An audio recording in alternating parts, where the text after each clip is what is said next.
Anda masih bersama kami dalam Breaking News Kompas TV. Saudara, hari ini Paus Fransiskus yang merupakan pemimpin dari umat Katolik dan juga Gereja Katolik sedunia berkunjung ke Indonesia, dan hari ini saudara bertemu dengan Presiden Joko Widodo. Masih membahasnya bersama dengan Mbak Yeni Wahid yang merupakan Direktur Wahid Institute, dan juga melalui sambungan daring ada Guru Besar Politik Internasional dari Universitas Pelita Harapan Alexius Jemadu. Saya melanjutkan perbincangan bersama dengan Mbak Yeni dulu. Mbak Yeni, tadi kan sempat terpotong ya soal bagaimana toleransi beragama kita yang kemudian mungkin dilihat dan menjadi daya tarik tersendiri, keragaman kita, Bhinneka Tunggal Ika kita, daya tarik tersendiri bagi Vatikan begitu, sampai akhirnya berkunjung ke Indonesia begitu. Dan besok agendanya bertemu dengan tokoh lintas agama di terowongan silaturahmi antara Masjid Istiqlal dan juga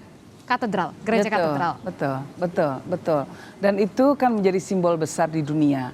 Di saat dunia kita melihat latar belakang dunia pada saat ini penuh konflik di mana-mana. Penuh hal-hal yang memisahkan, penuh sekat-sekat. Ya, sekat-sekat itu dilandasi oleh adanya perbedaan, kadang perbedaan keyakinan, perbedaan suku dan lain sebagainya. Justru negara Indonesia, masyarakat Indonesia itu punya inisiatif untuk justru mencari titik-titik temu, untuk mencari ruang-ruang perjumpaan. Nah, salah satu simbolnya adalah terowongan silaturahmi yang menghubungkan Masjid Istiqlal dan Katedral. Dan kita mesti ingat juga bahwa Masjid Istiqlal itu arsiteknya kan Kristen. Nah, jadi artinya simbol-simbol pluralismenya sudah banyak sekali. Simbol-simbol toleransi luar biasa yang ada di Indonesia. Dan momen Paus ada di Indonesia ini saya rasa perlu menjadi semacam pembaharu semangat kita untuk memastikan bahwa minoritas di Indonesia itu betul-betul dihormati haknya, dijaga haknya, hak untuk beribadah, hak untuk mendapatkan rumah ibadah, ya, hak untuk tidak mendapatkan diskriminasi, untuk merasa aman.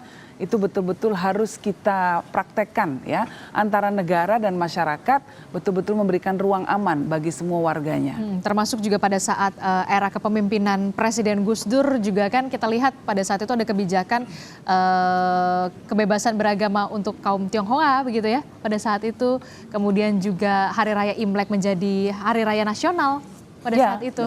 Itu menjadi apa ya, bentuk juga toleransi beragama yang kemudian dibawa oleh Presiden Gus Dur begitu ya? Betul, karena Gus Dur hanya ingin mempraktekkan ajaran Islam sesungguhnya sebagai seorang Muslim yang baik gitu ya, bahwa semua orang bebas untuk beribadah, semua orang boleh mencari Tuhan dengan caranya masing-masing, ya, dan negara punya tugas untuk memfasilitasi kebebasan beragama itu.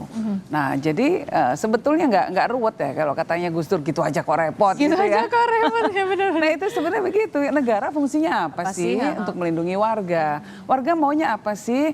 Warga kan hanya ingin bebas beribadah, bisa makmur hidupnya, bisa sejahtera, anaknya bisa sekolah, dapat pekerjaan, simple kan? Nah, gitu aja kok repot. Gitu aja kok repot, jangan dibikin ruwet ya. Iya. Oke, saya ke Pak Alexius. Pak Alexius, dari segi politik internasional, apa sih sebenarnya keuntungan bagi Indonesia dan juga keuntungan dari Vatikan dengan adanya kunjungan dari Paus Fransiskus ini, Pak Alexius?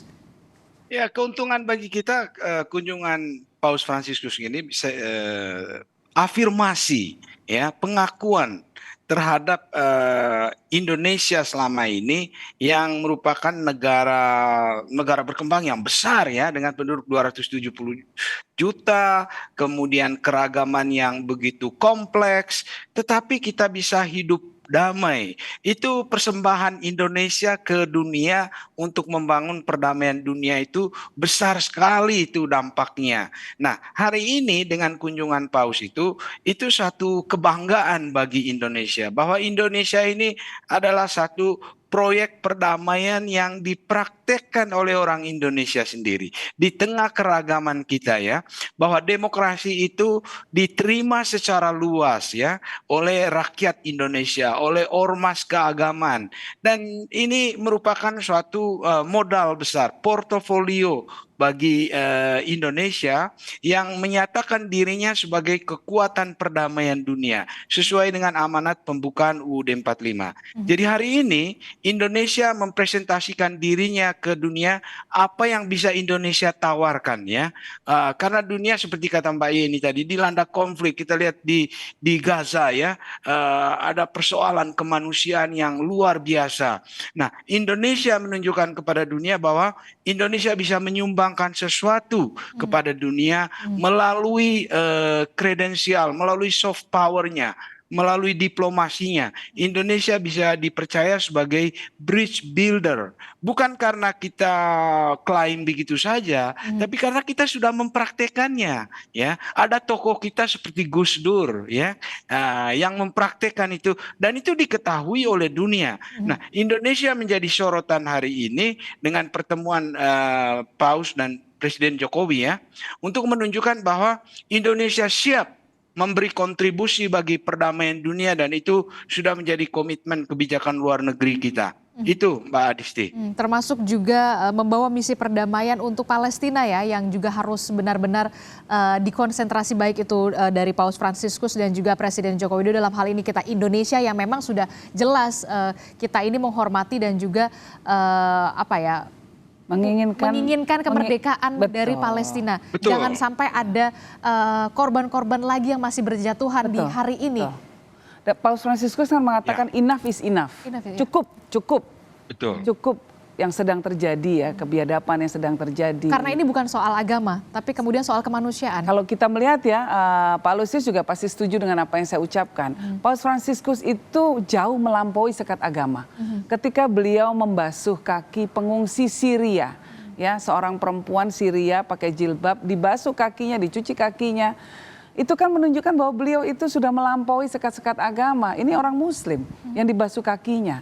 Artinya beliau mengedepankan prioritas utama adalah kemanusiaan. Nah, kalau sudah seperti itu, tentu sekat-sekat keyakinan kita itu sebetulnya menjadi kekuatan justru yang harus menjadi tenaga besar kita untuk membangun peradaban yang lebih baik lagi bagi umat manusia. Artinya segala bentuk intimidasi, kekerasan, pengeboman dan lain sebagainya tidak boleh diterima sebagai umat beragama. Itu kalau menurut saya begitu. Oke, Pak Alexius. Ya, saya garis bawahi apa yang dikatakan Mbak Yeni tadi ya. Apa yang terjadi misalnya di Gaza itu satu masalah kemanusiaan yang luar biasa. Nah, hari ini kedua pemimpin ini ingin menyerukan bahwa kita harus sama-sama menghormati kemanusiaan. Lepas dari perbedaan yang ada, kepentingan politik, ideologi, suku, agama, apapun itu tidak boleh menjadi halangan untuk manusia yang satu mencintai manusia yang lain, menghargai manusia yang lain ya. Seperti kata Immanuel Kant itu, manusia harus diperlakukan sebagai tujuan dalam dirinya sendiri. Nah, kedua pemimpin hari ini ingin menunjukkan itu ya, bahwa manusia itu adalah tujuan dalam dirinya, bukan alat, bukan instrumen untuk kepentingan politik, bukan untuk alat untuk perjuangan kekuasaan, tetapi dia adalah tujuan dalam dirinya sendiri, and in himself and in herself ya, tujuan dalam dirinya sendiri. Tidak boleh jadi alat bagi orang lain ya, untuk kepentingan ini atau kepentingan itu ya. Human dignity, martabat kemanusiaan itu harus diperjuangkan oleh semua umat beragama.